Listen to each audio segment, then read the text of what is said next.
Hello students, today's lecture is on Norton theorem in our network analysis course. This is lecture number 9. Please like, subscribe and share my channel.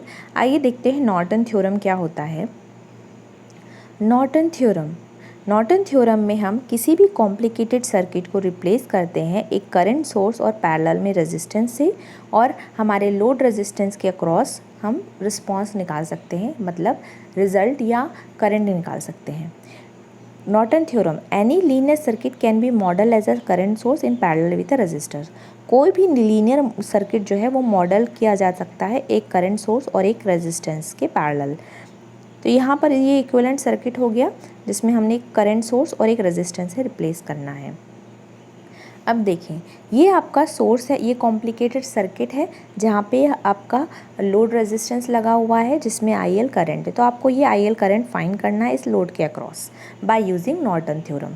First step होता है कि आप उस load को आप separate out कर दें, उसे हटा दें और उस लोड टर्मिनल को शॉर्ट कर दें। शॉर्ट करने के बाद वहाँ पर जो करंट फ्लो होगा आई एन करंट, वो आपको फाइंड आउट करना है।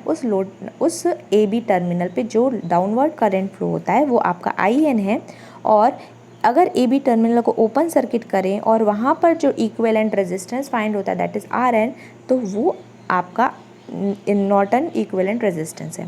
तो ये Norton equivalent current, Norton equivalent resistance आप दोनों पैरेलल में लगाएंगे और फिर आप आर एल लगाएंगे उसके पैरेलल में। तो आपके ये इक्विवेलेंट सर्किट को आपने आर एल से जब जोड़ दिया तो by using current division rule आपको आर एल के क्रॉस करंट मिल जाएगा।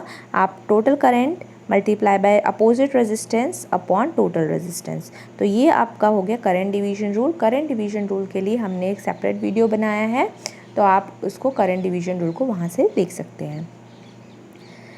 अब नेक्स्ट क्या है, हमारा नॉर्टन थ्योरम कहता है any linear active bilateral complicated network across its load terminal can be replaced by single current source and one parallel impedance. तो कोई भी कॉम्प्लिकेटेड नेटवर्क है उसको हम रिप्लेस कर सकते हैं एक करंट सोर्स और एक इम्पीडेंस या रेजिस्टेंस के साथ। तो ये दोनों पैरेलल में होते हैं और इस नेटवर्क को हम इससे रिप्लेस करेंगे और हम लोड के अक्रॉस हमारा करंट निकालेंगे। तो उसके लिए जो हमारा आई एन है जो हम यूज़ करेंगे उसे कहते हैं Norton equivalent current. It is short circuit current passing through the terminals. तो नॉर्टन इक्विवेलेंट क्या है, ये शॉर्ट सर्किट करंट है। जब हम ए बी टर्मिनल को शॉर्ट करते हैं तो आपका आता है it is short circuited current passing through the terminal A B terminal पे जो करंट पास होता है उसे हम आई एन कहेंगे। जेड एन क्या है, Z N Norton equivalent impedance. Z N को हम नॉर्टन इक्विवेलेंट इम्पीडेंस कहते हैं। इसे क्या और कहते हैं, driving point impedance at terminal A B terminal पे जो ड्राइविंग पॉइंट इम्पीडेंस है वो हमारा Zn है। When all independent source replace by their internal resistance. अब जब Zn निकालना होता है तो हम नेटवर्क में जितने भी आइडल वोल्टेज सोर्स हैं उसको शॉर्ट करेंगे, आइडल करंट सोर्स को ओपन करेंगे और फाइनली ए बी टर्मिनल पे हम Zn निकालेंगे। जैसे ये सेम होता है, आप जैसे ZTH या RTH निकालते हैं थेवेनिन थ्योरम में, वही सेम प्रोसेस है हमारी ZTN की भी। अब देखें process for Norton theorem. Norton theorem के लिए क्या क्या प्रोसेस है, first of all remove the load if any. अगर हमको सबसे पहले लोड को रिमूव करना पड़ेगा। Short circuit the load terminal A B and determine the short circuit current passing through it. तो हम लोड टर्मिनल को शॉर्ट सर्किट कर देंगे और वहाँ पे एक शॉर्ट सर्किट करंट फाइंड करेंगे दैट इज़ आई एन। तो इस टर्मिनल को हमने शॉर्ट कर दिया और हमने आई एन को फाइंड कर दिया। Now replace all independent sources by their internal impedance and finding the driving point impedance seen from the load terminal AB। अब यहाँ पे जितने भी हमारे वोल्टेज सोर्स हैं उसको शॉर्ट करेंगे, करंट सोर्स को ओपन करेंगे और AB टर्मिनल पे हम Zn निकालेंगे दैट इज़ हमारा नॉर्टन इक्विवेलेंट रेजिस्टेंस।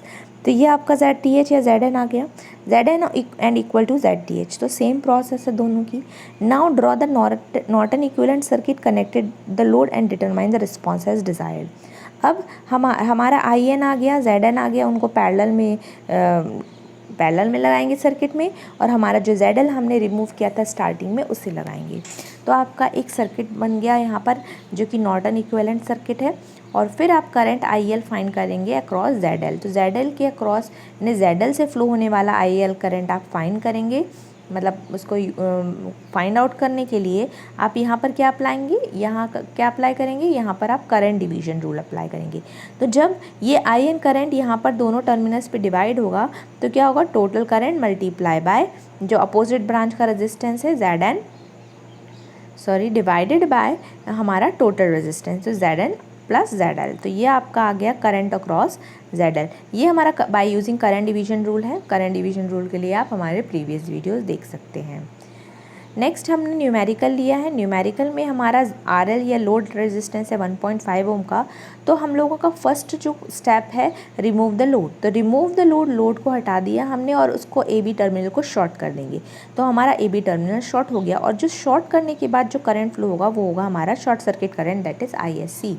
तो ISC करंट को हमें फाइंड आउट करना होगा।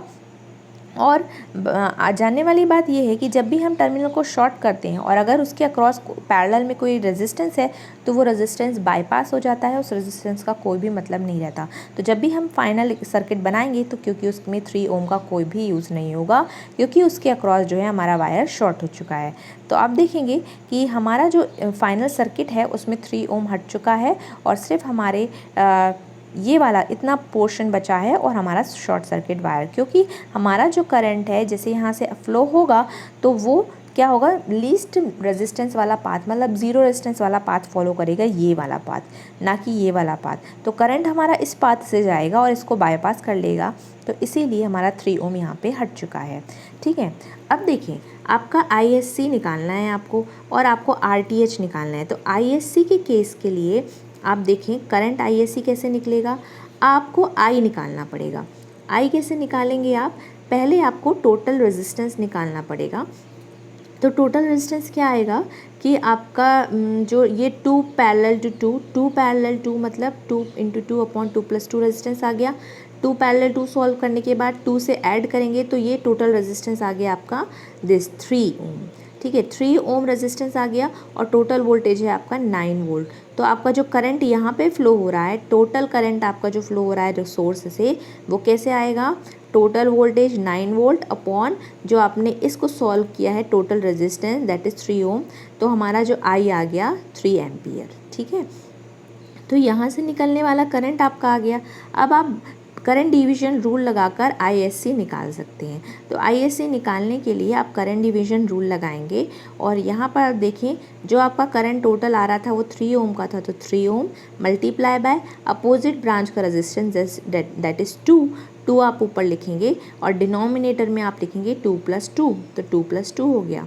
करंट डिवीजन रूल आपने यहाँ पे अप्लाई करके ISC इस ब्रांच का करंट निकाला है, तो वो आपका आ गया 1.5 एम्पियर। तो आपका IN आ चुका है, जिसे हम ISC भी कहते हैं। तो आपकी फर्स्ट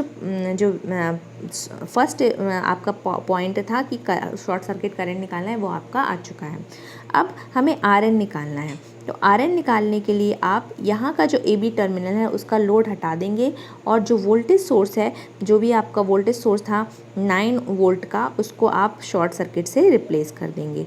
तो यहाँ इसके अक्रॉस हमें क्या करना है, RN निकालना है। ठीक है, तो RN के लिए आप देखें कि 2 पैरेलल टू RN सॉल्व करने के लिए हम इस डायरेक्शन सॉल्व करेंगे। तो 2 पैरेलल टू 2 पैरेलल का सॉल्व करेंगे तो आएगा 1 और 1 और 2 क्या है, सीरीज़ में होंगे, तो 1 2 क्या होगा, 1 इन दोनों को सॉल्व करके आएगा 1 और 2 के साथ सीरीज़ में होगा तो आएगा 3 और 3 पैरेलल हो जाएंगे। तो देखें 2 पैरेलल 2 + 2, तो ये सॉल्व हो जाएगा, तो टोटल आ जाएगा 3 और 3 के साथ 3 पैरेलल में हो जाएंगे। जैसे ये सॉल्व करने पे आएगा 3 और 3 के साथ 3 वाला 3 पैरेलल हो जाएगा, तो आपका 3 पैरेलल 3, तो आंसर आ जाएगा 1.5 ओम।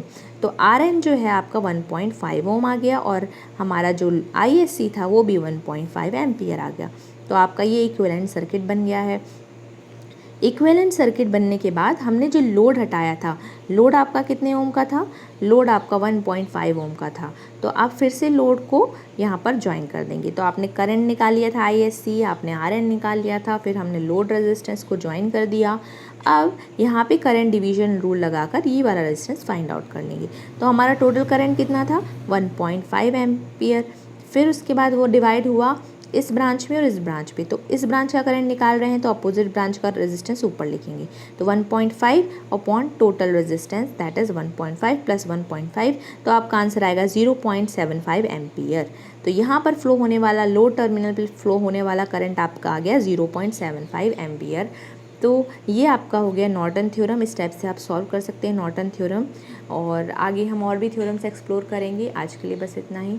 Thank you to all of you.